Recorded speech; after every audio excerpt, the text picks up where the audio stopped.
हरियाणा और जम्मू कश्मीर में हुए विधानसभा चुनाव 2024 के नतीजों के बाद प्रधानमंत्री नरेंद्र मोदी ने कहा कि भारतीय जनता पार्टी को एक बार फिर स्पष्ट बहुमत देने के लिए मैं हरियाणा की जनशक्ति को नमन करता हूं। यह विकास और सुशासन की राजनीति की जीत है। मैं यहाँ के लोगों को विश्वास दिलाता हूँ कि उनकी आकांक्षाओं को पूरा करने के लिए हम कोई कोर कसर नहीं छोड़ेंगे। पीएम मोदी ने कहा कि इस महाविजय के लिए अथक परिश्रम और पूरे समर्पण भाव से काम करने वाले अपने सभी कार्यकर्ता साथियों को मेरी ओर से बहुत बहुत बधाई। आपने न केवल राज्य की जनता जनार्दन की भरपूर सेवा की है, बल्कि विकास के हमारे एजेंडे को भी उन लोगों तक पहुंचाया है और इसी का नतीजा है कि भारतीय जनता पार्टी को हरियाणा में यह ऐतिहासिक जीत हासिल हुई है। पीएम ने न केवल हरियाणा बल्कि जम्मू कश्मीर में हुए विधानसभा चुनाव को लेकर कहा कि ये चुनाव बहुत खास रहे।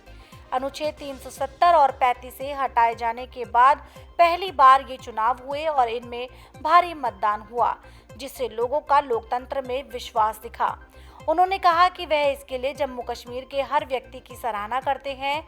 प्रधानमंत्री नरेंद्र मोदी बोले कि मुझे जम्मू कश्मीर में बीजेपी के प्रदर्शन पर गर्व है।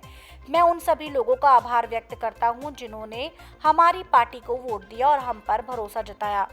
मैं लोगों को भरोसा दिलाना चाहता हूं कि हम जम्मू कश्मीर के कल्याण के लिए काम करते रहेंगे। मैं अपने कार्यकर्ताओं के मेहनती प्रयासों की भी सराहना करता हूं।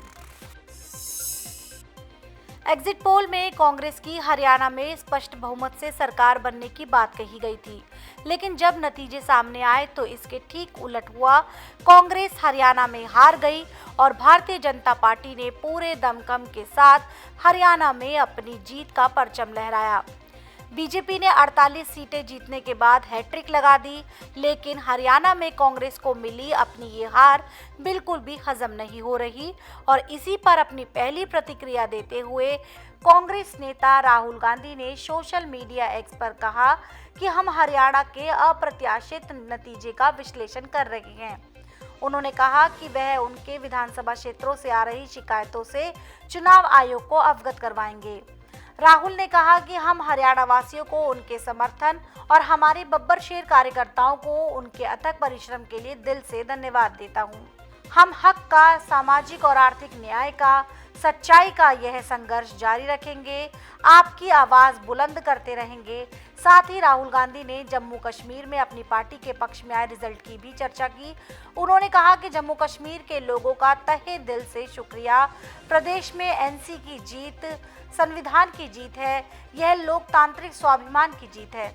आपको बता दें कि हरियाणा में भारतीय जनता पार्टी ने जहां 48 सीटें जीती तो वहीं कांग्रेस को 37 सीटें मिली, जबकि इंडियन नेशनल लोकदल ने 2 और निर्दलीय उम्मीदवारों ने 3 निर्वाचन क्षेत्रों में जीत दर्ज की। जबकि बात करें जम्मू कश्मीर की तो यहां नेशनल कॉन्फ्रेंस कांग्रेस गठबंधन ने 48 सीटें जीती, जबकि बीजेपी ने 29 सीटों पर जीत हासिल की। हरियाणा विधानसभा चुनाव के नतीजों का असर अब दूसरे राज्यों में भी देखने को मिल रहा है। दरअसल हरियाणा विधानसभा चुनाव में कांग्रेस को 37 सीटें मिली हैं। इन्हीं नतीजों के बाद इंडिया गठबंधन की दूसरी पार्टियां कांग्रेस को रणनीति पर विचार करने के लिए कह रही है। इसी बीच दिल्ली में अब आम आदमी पार्टी ने अकेले चुनाव लड़ने का ऐलान किया है। पार्टी प्रवक्ता प्रियंका कक्कड़ ने कहा कि हम दिल्ली विधानसभा चुनाव अकेले लड़ेंगे। एक तरफ अति आत्मविश्वासी कांग्रेस है तो वहीं दूसरी तरफ अहंकारी बीजेपी। हमने पिछले 10 सालों में दिल्ली में जो भी किया है उसी के आधार पर हम चुनाव लड़ेंगे। भारतीय रिजर्व बैंक ने रेपो रेट में लगातार 10वीं बार ब्याज दरों में कोई बढ़ोतरी नहीं की। आरबीआई ने ब्याज दर 6.5% ही रहने दिया है। इस लिहाज से इसका मतलब ये हुआ कि अब आपकी होम या कार लोन की ईएमआई में बढ़ोतरी नहीं होगी।